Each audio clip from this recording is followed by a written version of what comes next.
ये वीडियो देखिए।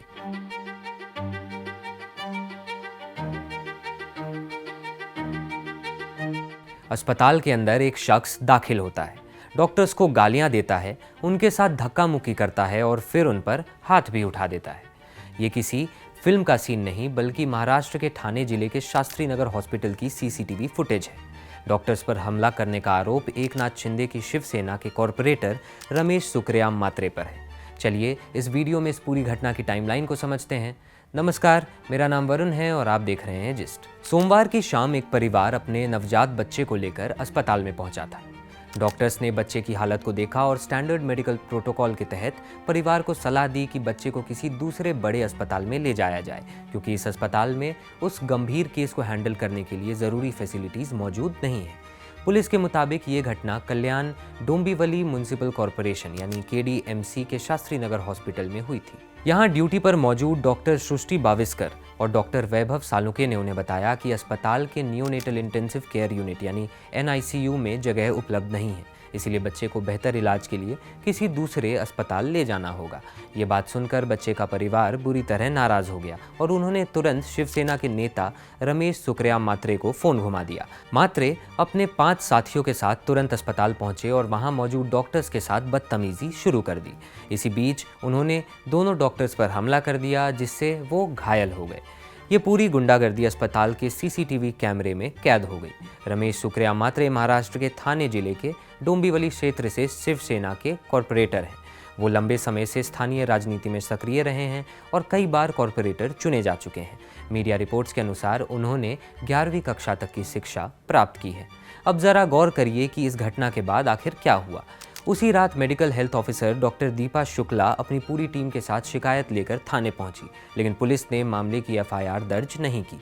अगले दिन यानी मंगलवार की दोपहर को जब इस मारपीट का वीडियो सोशल मीडिया पर तेजी से वायरल होने लगा, तब जाकर सरकारी डिपार्टमेंट्स में हलचल मची। अस्पताल के कर्मचारियों ने काम रोक कर विरोध प्रदर्शन शुरू कर दिया और IMA कल्याण डोंबिवली यूनिट ने पुलिस को सीधे अल्टीमेटम दे दिया कि अगर बुधवार तक FIR दर्ज नहीं की गई तो पूरे इलाके के सभी प्राइवेट क्लिनिक्स और अस्पताल बंद कर दिए जाएंगे।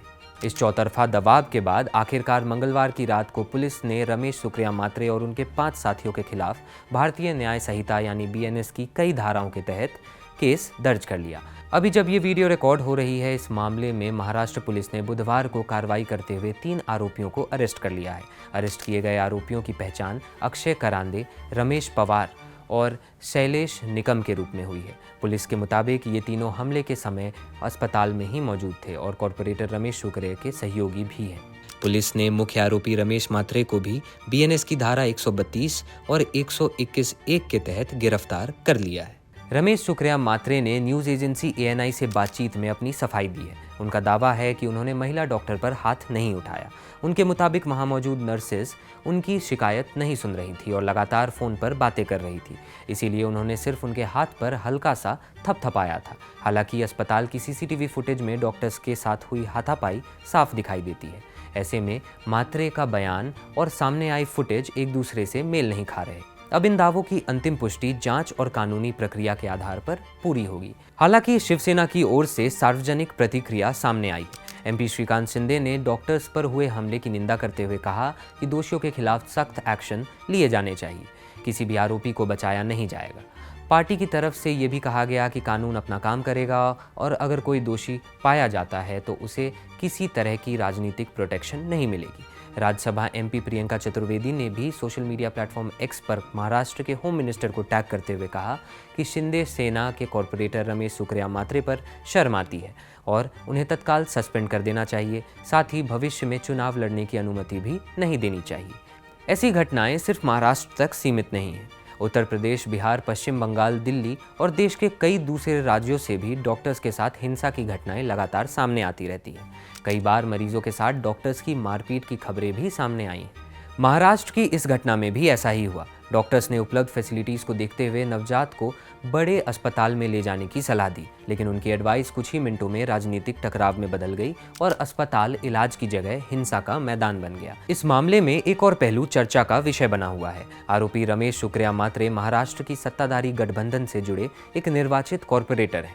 यही वजह है कि डॉक्टर्स के संगठन और विपक्षी दल पुलिस की शुरुआती लापरवाही पर सवाल उठा रहे हैं। उनका कहना है कि जब अस्पताल के वरिष्ठ अधिकारी उसी रात शिकायत लेकर थाने पहुंचे थे तो तत्काल एक्शन क्यों नहीं हुआ? क्या ये सिर्फ एडमिनिस्ट्रेशन की ढिलाई थी या फिर राजनीतिक दबाव ने कानून की रफ्तार को धीमा कर दिया? इसी के साथ एक और अहम सवाल सामने आता है। अगर डॉक्टर अपने मरीज को सिर्फ बेहतर फैसिलिटी वाले अस्पताल भेजने की सलाह देता है तो ऐसी सलाह पर इतना गुस्सा पैदा क्यों हो गया? आखिर रेफरल को इलाज का हिस्सा मानने के बजाय उसे लापरवाही क्यों समझ लिया जाता है? इसका एक बहुत बड़ा कारण ये है कि सरकारी अस्पतालों में हर तरह के इलाज की फैसिलिटी मौजूद नहीं होती। कई जगहों पर आईसीयू नहीं होते, कहीं बेड्स खाली नहीं होते, कहीं डॉक्टरों की कमी है तो कहीं ज़रूरी मशीन्स या नवजात बच्चों की इलाज की फैसिलिटीज़ नहीं है। ऐसे में अगर एक डॉक्टर किसी मरीज़ को बेहतर फैसिलिटी के लिए अस्पताल भेजने की सलाह देता है तो वो अपनी जिम्मेदारी से भाग नहीं रहा होता, बल्कि अपने मरीज़ की जान बचाने की कोशिश कर रहा होता है। मेडिकल भाषा में इसे रेफरल कहा जाता है और यही सही मेडिकल प्रोटोकॉल भी है। इस समस्या की गंभीरता भारत के हेल्थ केयर सिस्टम के आंकड़ों से समझी जा सकती है।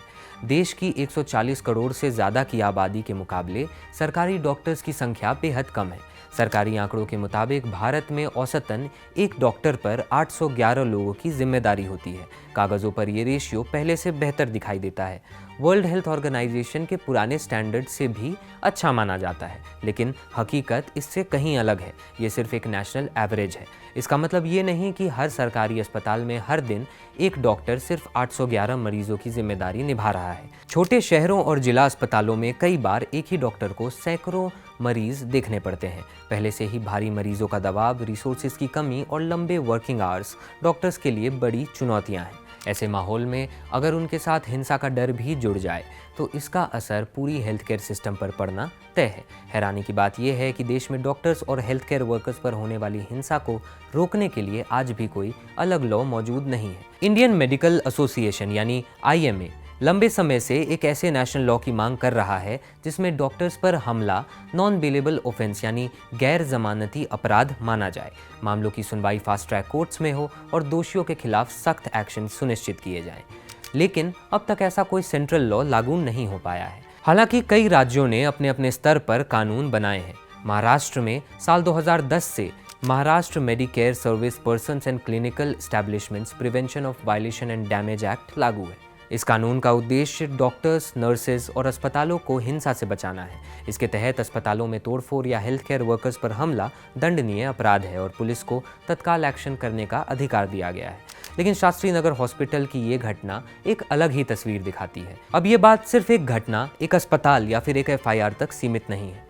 बात यह है कि अगर एक डॉक्टर ड्यूटी करते हुए भी सुरक्षित नहीं रहा तो हमारे हेल्थ केयर सिस्टम की सिक्योरिटी आखिर कितनी मजबूत है? अगर हर बार कानून तब जागे जब वीडियो वायरल हो जाए, डॉक्टर्स हड़ताल पर चले जाएं या जनता सड़क पर उतर आए, तो फिर कानून का असली मतलब क्या रह जाएगा? और सबसे बड़ा सवाल ये कि अगर एक डॉक्टर अपनी जान की चिंता करते हुए इलाज करेगा तो क्या उसका खामियाजा हर उस मरीज को नहीं भुगतना पड़ेगा जो इलाज की उम्मीद लेकर अस्पताल आता है? अब आप इस पूरे घटनाक्रम पर क्या सोचते हैं? अपनी राय हमें कमेंट्स में ज़रूर बताएं। देश और दुनिया की बड़ी खबरों के लिए देखते रहिए जिस्ट। शुक्रिया।